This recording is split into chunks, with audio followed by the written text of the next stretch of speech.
Black holes यूँ तो news में रहते ही हैं, लेकिन ब्लैक होल का मर्जर होना ये बहुत ही बड़ी बात है।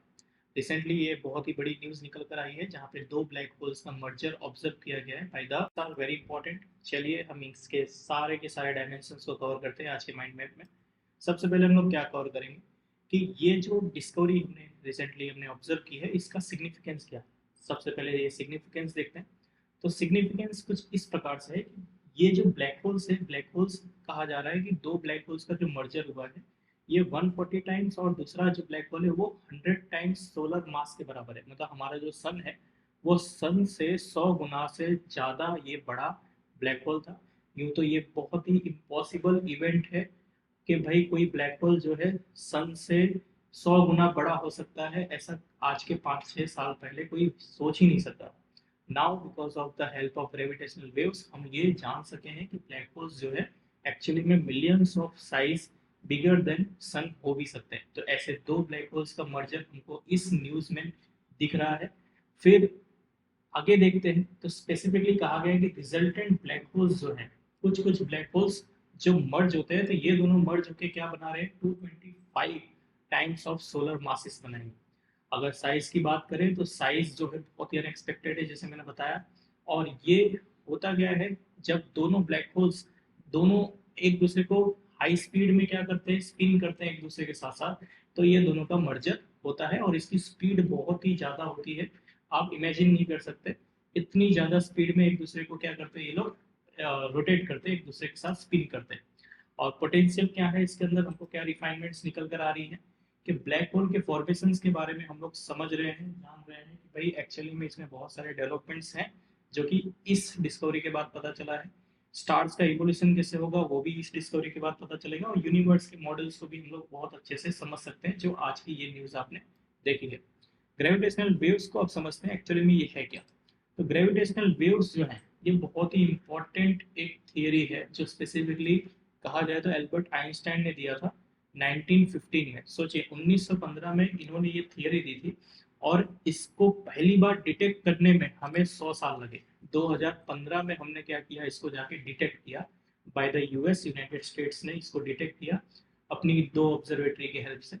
अगर हम इसकी बात करें ग्रेविटेशनल वेव्स होती क्या है तो डेफिनेशन में अगर सिंपल कहूँ तो इट्स अ रिपल।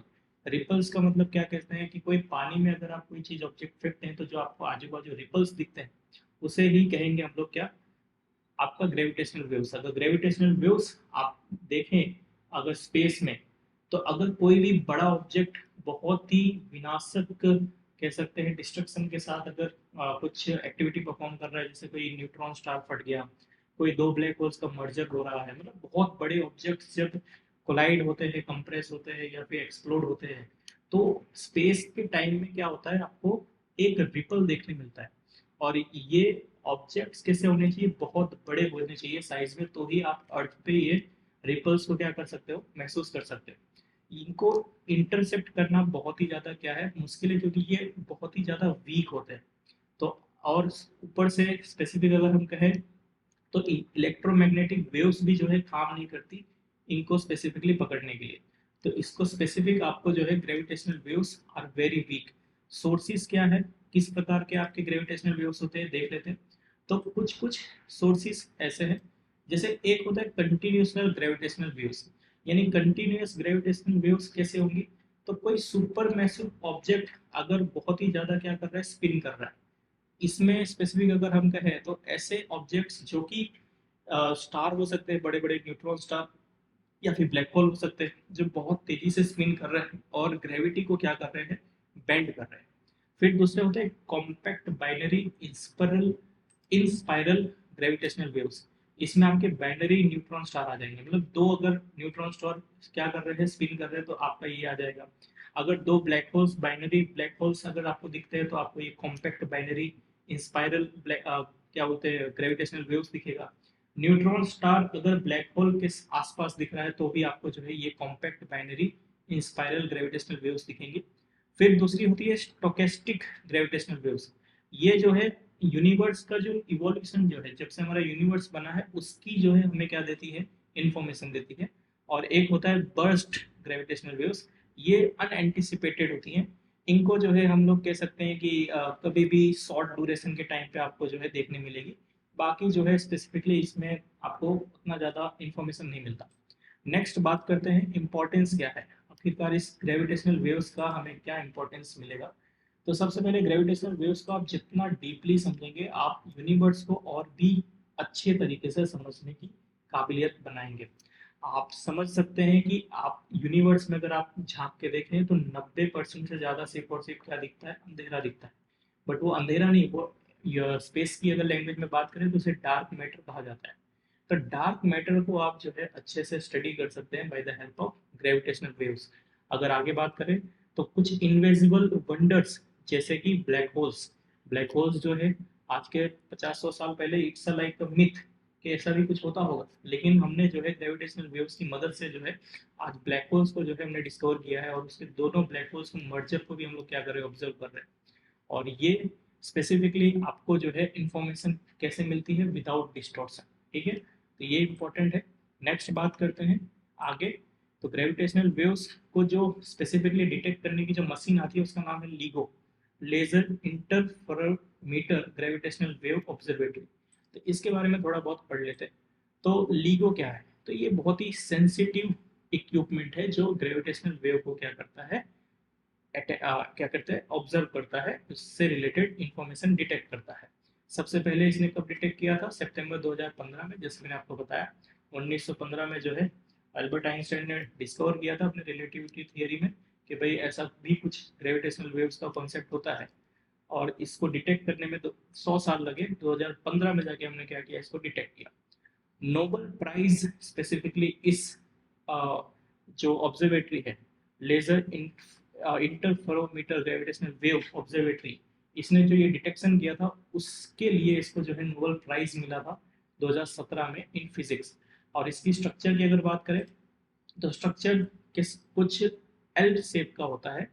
और अगर बात करें तो इसका जो आर्म्स होती है वो कहा जाता है कि 4 किलोमीटर लंबी इसका जो है आर्म होता है। और जमीन के नीचे बनाया जाता है सब चीजें, कहीं कहीं कहीं आपको जो है जमीन के ऊपर भी दिखेगा मेजोरिटी ऑफ द स्ट्रक्चर। अगर बात करें इंफ्रोमीटर क्या है, तो ये इंफ्रोमीटर एक स्टील वैक्यूम ट्यूब जैसा होता है। लेजर पल्सिस और मिरर्स का बहुत ज़्यादा इसमें यूज़ होता है। और ये क्या डिटेक्ट करती हैं, तो डिफरेंशियल आर्म जो होती है वो डिफरेंशियल आर्म मोशंस को डिटेक्ट करती है, स्पेसिफिकली ग्रेविटेशनल फोर्स के जो मोशंस क्रिएट होते हैं वो। आगे बात करते हैं तो नेटवर्क और कोलैबोरेशन, ये लिको प्रोजेक्ट कहाँ कहाँ चल रहा है। तो यूएस में दो जगह पे है, हैंडफोर्ड और लिविंगस्टन, इन दोनों ने ही पहले जो है 2015 में डिटेक्ट किया था आपका ग्रेविटेशनल वेव। फिर बाद में विर्गो इटली में डेवलप हुआ, कागरा जापान में डेवलप हुआ। फिर जर्मनी में जो है जियो 600 डेवलप हो रहा है। और कहा जाता है कि लिगो जो इंस्ट्रूमेंट है, जो ऑब्जर्वेटरी है, ये अगर सिंगल आप डिटेक्टर यूज करेंगे तो ज़्यादा रिलायबल नहीं है। इसके लिए एक चेन अगर हो आपके पास पूरे अर्थ पे, यानी जितने ज़्यादा देश मिलकर एक साथ काम करे और अपनी ऑब्जर्वेटरीज को इंटरकनेक्ट करे, तो उतना ज़्यादा हम लोग क्या कर सकते हैं, इंफॉर्मेशन को रिलायबल बना सकते हैं। डेट्स वाई यूएस ने दो फैसिलिटी को यूज करके देन जो है ग्रेविटेशनल वेव को डिटेक्ट किया था। ठीक है, बढ़ते हैं आगे। इंडिया भी जो है इस पीछे नहीं है, इंडिया ने भी जो है बोला कि हम भी जो है क्या करेंगे, लीगो एक ऑब्जर्वेटरी बनाएंगे। लीगो इंडिया प्रोजेक्ट नाम रखा गया है। यूएस की हेल्प से ये हम लोग जो है अचीवमेंट करना चाहते हैं, एक माइलस्टोन अपने साइंस के डोमेन में ऐड करना चाहते हैं। ये एक प्लैंड ऑब्जर्वेटरी है, इंडिया में बनेगी। ये लीगो ऑब्जर्वेटरी जो है एक थर्ड नोड की तरह एक्ट करेगी वर्ल्ड में। ये कहाँ बनने वाली है, बहुत इंपॉर्टेंट है, हिंगोली डिस्ट्रिक्ट है महाराष्ट्र में, वहाँ बनेगी। और इसका ओरिजिनल ऑपरेशन जो है कहा जाता है कि 2024 पे होना था, लेकिन ये जो है अभी 6 साल और आगे बढ़ गया है 2030 में। अगर सैंक्शन देखें कितना अमाउंट सैंक्शन किया गया है, तो 2600 करोड़ की इसमें लागत आएगी। हो सकता है इसमें जो है और भी बढ़ोतरी हो। साथ साथ में अगर देखें तो कौन सी ऑर्गेनाइजेशन इसे फंड कर रही है, तो इंडिया की अगर बात करें तो डिपार्टमेंट ऑफ एटॉमिक एनर्जी और department of science and technology है। और यूएस का एनएसएफ डिपार्टमेंट है। फिर कौन सी इंडियन इंस्टीट्यूशंस काम कर रही हैं इसके अंदर, तो आपकी कुछ इंस्टीट्यूशंस के नाम है, directorate of construction service and state management, फिर institute for plasma research, inter university centre for astronomy and astrophysics, Raja Ramanna centre for advance technology, ये कुछ 4 इंस्टीट्यूट है जो कि इंडियन इंस्टीट्यूट है और इसमें इन्वॉल्व है। अगर इम्पोर्टेंस की बात करें क्यों हम ये प्रोजेक्ट कर रहे हैं, तो सबसे पहले तो southern most gravitational wave detector हम लोग बनेंगे अगर हमने ये जो है स्पेसिफिकली अचीवमेंट किया। क्योंकि आप देख रहे हैं चाइना भी जो है काम कर ही रहा है, लेकिन हम अगर जितना जल्दी इसको डेवलप करेंगे तो साउथ सदर्न एशिया में जो है हम लोग जो है स्पेसिफिकली एक एक अपना सॉफ्ट पावर रख सकते हैं कि हमारे पास भी लीगो डिटेक्टर है। ठीक है। फिर स्पेसियल जियोग्राफिक लोकेशन है। कैसे? क्योंकि कॉस्मिक इवेंट्स जो होती हैं वो एक स्पेशल ज्योग्राफिक लोकेशंस पे होती है। जैसे इंडिया जो है ट्रॉपिक ऑफ कैंसर पे है, तो ट्रॉपिक ऑफ कैंसर पे आने वाली जो इवेंट्स है वो स्पेसिफिकली कैप्चर कर सकता है। कॉस्मिक इवेंट्स जो है वो उसको अच्छे से मिल सकती है। एडवांस नेशन एस्ट्रोनॉमी, हमारी एस्ट्रोनॉमी जो है जो सदियों से चली आ रही है, हम लोग जो है हजारों सालों से एस्ट्रोनॉमी को प्रैक्टिस कर रहे हैं। ना जाने कितने सारे हमारे जो एंशियंट सेंट्स हैं उन्होंने एस्ट्रोनॉमी में बहुत ज़्यादा जो है योगदान दिया है, उनको जो है एडवांसमेंट मिलेगी। कटिंग एज टेक्नोलॉजी को हम लोग अपने यहाँ पे डेवलप करेंगे तो हमारे यूथ को भी जो है एक मोटिवेशन मिलेगा। नेक्स्ट जनरेशन साइंटिस्ट जो है वो जो है हमारे यहाँ पे देश में निकल कर आएंगे और इंडिया का जो साइंस एंड टेक्नोलॉजी का लैंडस्केप है वो इम्प्रूव किया जाएगा। नेक्स्ट आगे लास्ट पॉइंट देखते हैं कि ऐसे कौन सी और ऑब्जर्वेटरीज है जो स्पेस बेस्ड है और ग्रेविटेशनल वेव को जो है क्या करती है, ज़्यादा तवज्जो देती है कि भाई इसको जो है हमें आगे बढ़ाना है। तो लीगो के अलावा कौन कौन है, तो लीसा पाथ फाइंडर करके एक है, ये जो है 2015 में लॉन्च किया गया था। ये फ्यूचर मिशंस को जो है फोकस में लेके काम करती है। फिर बात करते हैं लीसा का फुल फॉर्म अगर आप देखें तो लेजर इंटरफेरोमीटर स्पेस एंटीना। तो ये जो है यूरोपियन स्पेस एजेंसी, नासा और इंटरनेशनल कंसोर्टियम ये मिलकर जो है इस पे काम कर रहे हैं। फिर ये इंडिया के साथ भी जो है काम कर रही है। जो हमारा लीगो इंडिया प्रोजेक्ट है वो भी जो है लीसा के साथ भी जो है कनेक्टेड है। और इवॉल्व लीसा जो है जिसमें 8 यूरोपियन कंट्रीज जो है मिलकर काम कर रहे हैं ताकि ग्रेविटेशनल वेव्स को जो है और भी अच्छे से क्या किया जा सके, डिटेक्ट किया जा सके, ताकि हम लोग जो है स्पेस की गहराइयों में और डिटेल में जाके क्या कर सके, स्टडी कर सके और अपनी टेक्नोलॉजी को आगे बढ़ा सके।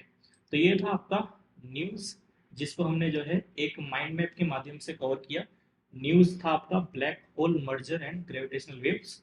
अगले न्यूज़ को फिर से हम लोग क्या कवर करेंगे, स्पेसिफिकली माइंड मैप से कवर करने का ट्राई करेंगे। It's a very good solution जिसमें हम लोग 15 मिनट में जो है पूरे न्यूज़ को क्या कर लेते हैं, माइंड मैप से जो है कवर कर लेते हैं। It's a very unique. Support करिए, सब्सक्राइब करिए। Thank you so much.